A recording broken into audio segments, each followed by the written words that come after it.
Viete, premeniť nejaký super nápad na realitu to nie je žiadne kúzlo, je to vlastne celkom štruktúrovaný proces. A presne o tom to dnes bude. Ukážeme si takú jasnú mapu, ktorá dokáže previesť v podstate akýkoľvek nápad od tej úplne prvej myšlienky až po úspešný výsledok. Tak, poďme na to. Určite to mnohí poznajú. Ten pocit, keď má človek v hlave niečo fakt veľké, ale tá cesta k realizácii sa zdá taká, nejasná. Kde vlastne začať?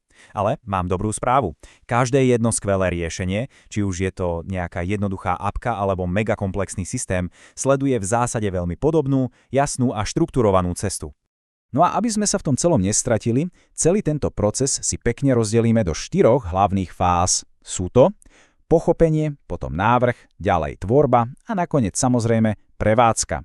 A viete čo? Aby to bolo naozaj úplne jasné, prejdeme si to celé na jednom konkrétnom príklade od začiatku až do konca. Takže, ideme na to. Začíname prvou fázou, a to je pochopenie. Pretože, a toto je naozaj dôležité, predtým ako sa začne čokoľvek stavať, je absolútne kľúčové do hĺbky pochopiť, prečo tento projekt vôbec robíme. Aký problém má vlastne vyriešiť. Všetko sa to začína úplne prvým krokom, a to je analýza problémovej oblasti. Pozor, ešte vôbec nehľadáme riešenie. Iba sa snažíme pochopiť to prostredie, ten kontext. Takže ak by bol náš cieľ napríklad inteligentná domácnosť, tak problémovou oblasťou môže byť povedzme neefektívne vykurovanie. A našim cieľom je presne si zmapovať, kde sa ten problém nachádza a kde sú jeho hranice. Dobre, takže kontext už máme. Teraz je čas na presnú formuláciu problému. Pretože nejaké všeobecné tvrdenie ako máme zlé kúrenie, to nám fakt nestačí. Potrebujeme byť konkrétni. A hneď potom sa pýtame, prečo sa to vlastne deje. Existujú na to super nástroje, napríklad metóda 5 prečo, ktorá nám pomôže odhaliť tie skutočné, hlboké príčiny a nie len nejaké povrchné symptómy.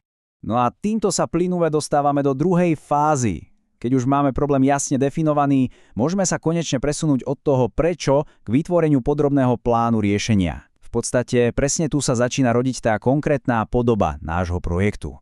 Návrh sa ale nezačína hneď jedným konkrétnym riešením, práve naopak. Začína sa generovaním viacerých alternatív. A kľúčové je, že v tejto fáze sa vôbec nič nehodnotí, len sa zbierajú nápady. Pre náš príklad s kúrením, to môže byť naozaj čokoľvek. Od úplne jednoduchého manuálneho merania až po nejaký sofistikovaný systém s cloudovou analytikou. Dobre, takže na stole máme viacero možností. A teraz prichádza na rad rozhodovanie. Každé jedno riešenie si pekne porovnáme podľa kritérií, ktoré si vopred stanovíme. Pôjde nám napríklad o cenu, složitosť, spoľahlivosť, no na základe tohto porovnania sa potom vyberie tá najlepšia cesta vpred. Keď máme vybraté optimálne riešenie, prichádza na rad technický návrh. Predstavme si to ako taký detailný plán stavby. Definuje sa tu naozaj všetko. Od konkrétnych súčiastok, ako je ten mozog celého zariadenia, teda mikrokontroler, a nejaký senzor, cez softvér, ktorý to celé oživí, až po celkovú architektúru systému. Teda, čo sa bude diať lokálne a čo sa pošle do cloudu. Ale len technický plán nestačí. Je extrémne dôležité navrhnúť aj to, ako sa bude celý systém vlastne ovládať. A tu máme dva pojmy, UI a UX. UI, čiže používateľské rozhranie, to sú tie vizuálne prvky, tlačidlá, grafy.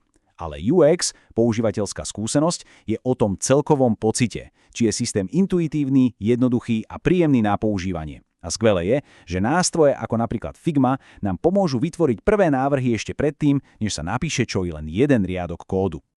A teraz sa presúvame asi k tej najvzrušujúcejšej časti celého procesu, k tvorbe. Presne tu sa všetky tie plány, schémy a nákresy konečne začnú meniť na reálny, funkčný produkt.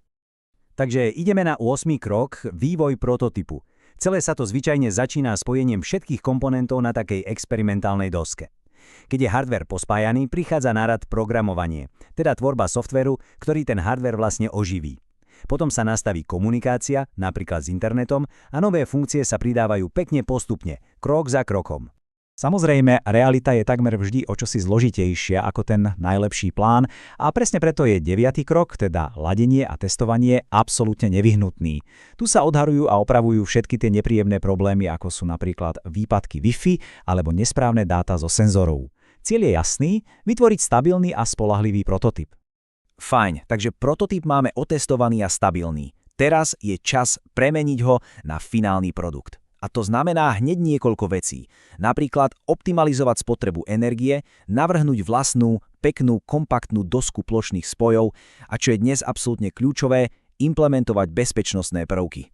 A samozrejme, bez poriadnej dokumentácie sa žiadny seriózny projekt nezaobíde. Práca sa však odovzdaním hotového produktu ani zďaleka nekončí. Dostávame sa do štvrtej a poslednej fázy, ktorou je prevádzka. A tá sa zameriava na všetky tie kroky, ktoré zabezpečia dlhodobý úspech a životaschopnosť celého projektu. V 11. kroku prichádza na rad automatizácia. Určite ste už počuli skratku CI/CD.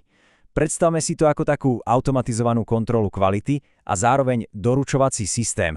V praxi to zabezpečuje, že každá jedna nová zmena v kóde je automaticky otestovaná a až potom nasadená. Tým sa minimalizuje riziko chýb. A našťastie nástroje ako GitHub Actions alebo Docker nám dnes tento proces neskutočne zjednodušujú. No a sme vo finále, pri poslednom 12. kroku udržateľnosti. Pretože dlhodobý úspech projektu stojí na viacerých dôležitých pilieroch. Máme tu technickú udržateľnosť, to znamená, že systém sa musí dať ľahko aktualizovať, potom ekonomickú, ktorá sa zameriava na čo najnižšie prevádzkové náklady a samozrejme aj environmentálnu, teda nízku spotrebu energie. Všetky tieto aspekty spolu zabezpečujú, že projekt bude fungovať dlho, spoľahlivo a efektívne. Tak si to poďme rýchlo zhrnúť. Celá táto cesta, od prvotného nápadu až po reálny výsledok, je vlastne jeden logický sled krokov. Začína sa analýzou, pokračuje návrhom, implementáciou, testovaním a končí nasadením a dlhodobou údržbou. Vidíte, každý krok pekne a logicky nadväzuje na ten predchádzajúci. Pamätajme, že každý jeden veľký projekt sa začal úplne prvým krokom a jasným plánom. Táto mapa, ktorú sme si ukázali, to nie je len nejaká suchá teória. Je to naozaj praktický a mocný nástroj. Takže, otázka na záver znie, aký skvelý nápad čaká na to, aby bol s pomocou presne takejto štruktúry konečne premenený na realitu?